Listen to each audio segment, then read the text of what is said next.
mining in the water catchment! Stop mining in the water catchment! Stop mining in the water catchment! Stop mining in the water catchment! Stop mining in the water catchment! Stop mining in the water catchment!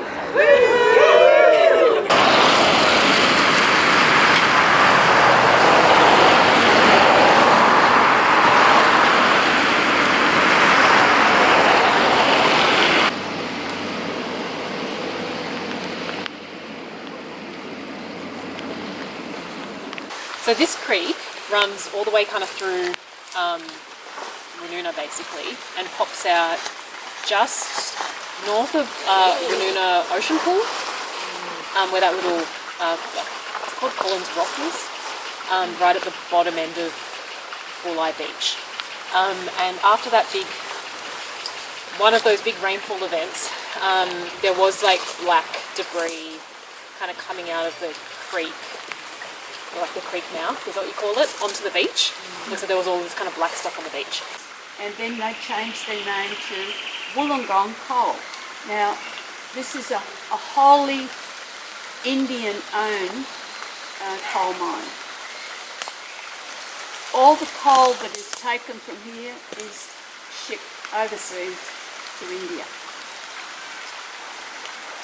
They then changed their name again because they wanted to, rather than being Gujarat, they wanted it to sound like it belonged to this area, so they changed it to Wollongong Coal. Last year they changed it again because they didn't want to have coal in the name, I think. You can make your own conclusions, that's what I think. So they're now called Wollongong Resources. I recently asked at a meeting what other resources they had, and they informed me that they didn't have any back into the mine. And I said I was very concerned about this because when the water comes through, what about the heavy metals that are washed out with everything else? And I was told in the most patronising way, we're only putting back what we've taken out. And I thought, now do I start giving them a science lesson on how it works? They're not built to withstand that. Right? Can someone speak a bit about remediation? I mean, is that important? This is our water catchment for Greater Sydney. 5.5 million people. And we're still pristine. Never mind just this area here. No, we're not actually. We don't benefit from it. We're not doing it. No, we're doing everything we can to stop it. Yeah.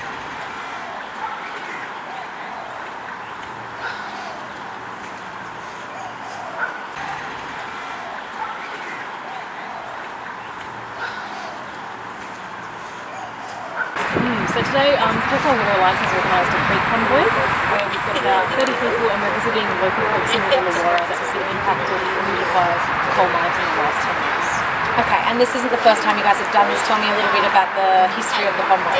Yeah, so we did our water catchment convoy pre-pandemic, right in the start of January 2020. So there's this, with the local coal mines, there's a bit of a feeling that they are tucked away in the escarpment, that they're up there, we can't see them, they're underground, the impacts don't matter because they're not in our backyards. But actually the impacts are in our backyards. As we can see, we're at Belandi Creek right here, which is a suburban area. Quite a few of us live within, 5 kilometres of this creek. And we've seen multiple pollution events at this creek. Awesome. So tell me a little bit about today's convoy. How many creeks, how many people? So I think we've got about 30 people today, a minibus, 6 cars. They're visiting 4 creeks. We've just visited Collins Creek in Ranuna. We're at Belandi Creek now in Belandi. We're travelling south to Allens Creek in Unanderra next, which is a licensed discharge point for the Dendrobium mine as well as the Appin mine. And then we're going to Brandian Water Creek in Fig Tree, which was polluted really badly by the Dendrobium mine at the end of 2021. Have you guys reached out to you've probably reached out a million times to the EPA, but has there been more questions about why our EPA is so sort of weak in this space? Hopefully with this new Labor government we'll see an EPA that some reforms around the EPA, but certainly as locals we haven't seen the EPA do anything particularly strong around these repeated pollution events. All we see is, really minuscule fines applied to these coal companies. Cool. And up in Helensburgh, there's the one in the Royal National Park as well. That one's been pretty well done in the media. No visit for there or any monitoring of that one? No, so we decided against going to Camp Gully Creek today just because of the logistics of going up there. It's a big trip. But Camp Gully Creek was a really, I think, like a flashpoint, right, in terms of talking about coal pollution and impacts on our creeks. And I guess the idea of this convoy is to highlight that these pollution events happen here too.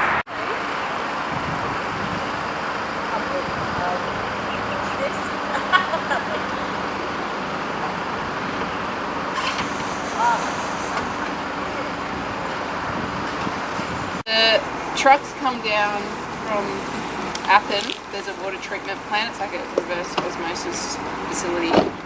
And so they're cleaning the water that comes out of the mine to recycle it. And then the waste is the brine waste. So that's been in contact with the rocks. And so that's loaded with heavy metals. So like arsenic, cobalt, zinc, all those sorts of things in high concentrations. And they've got a license to dump. So the dump point is down there. So you'll see those V-double trucks. Since we've been here waiting, and it's been about half an hour, and we've seen 4 of them.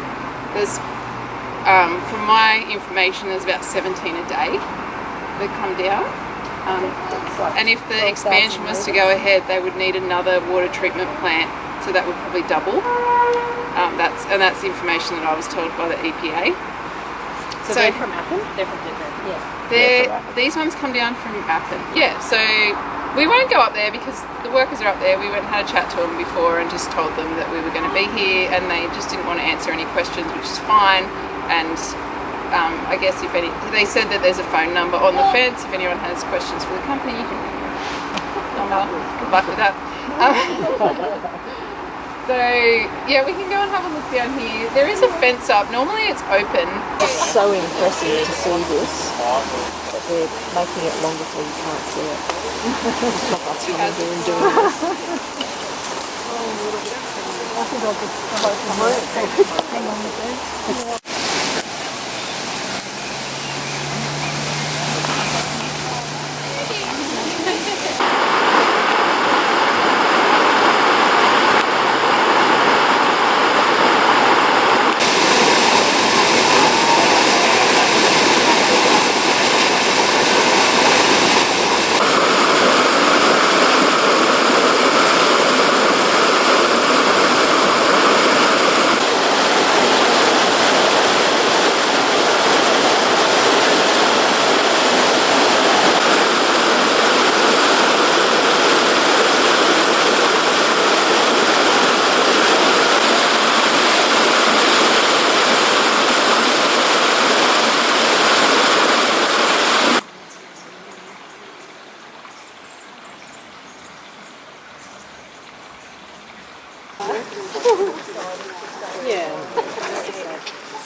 Constantly like that. This is Brandy Water Creek. There was a spill here from the South 32 mine, which is upstream, in I think it was August 2021. And so what happened, we had a big rain event and a dam collapsed, and the residents alerted council, the EPA, that this creek had turned black. And the collapse, could you find the photo of the dam collapsed? So there was, what it ended up being, there was a poorly maintained bit of the dam at the bottom. It was basically being held together with like galvanized iron, like something really old and shoddy. That doesn't rust. Yeah, which we only found out through like multiple FOIs of their investigations. And basically, so it was like a little hole, the dam was full, heaps of water coming in, and then this happened up the top. So that caused 10 million litres of coal sludge to come down this creek all at once. So you can imagine what that did to the catchment further up.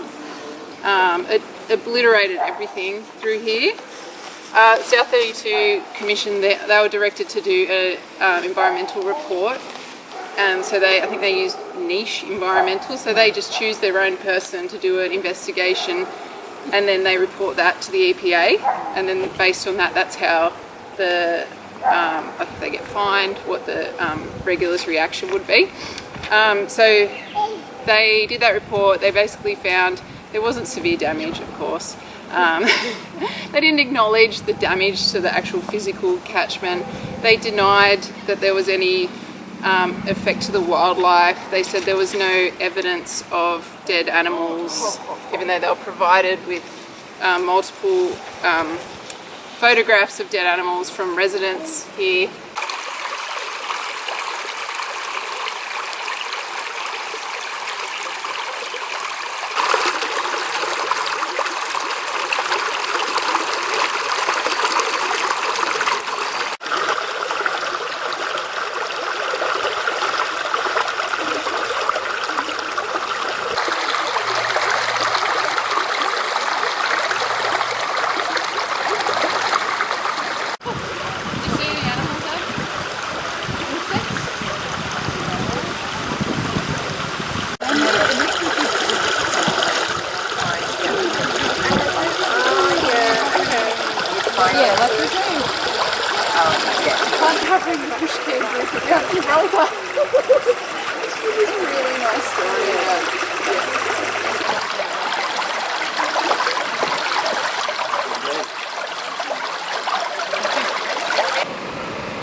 But the government,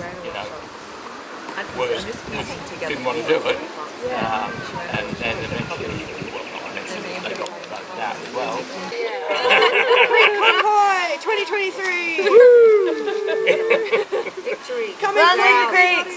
Long live the creek! Creeks forever. Creeks forever! Oh, Clean creeks forever. water for people, not for profit. Creeks for all. Not just the coal miners.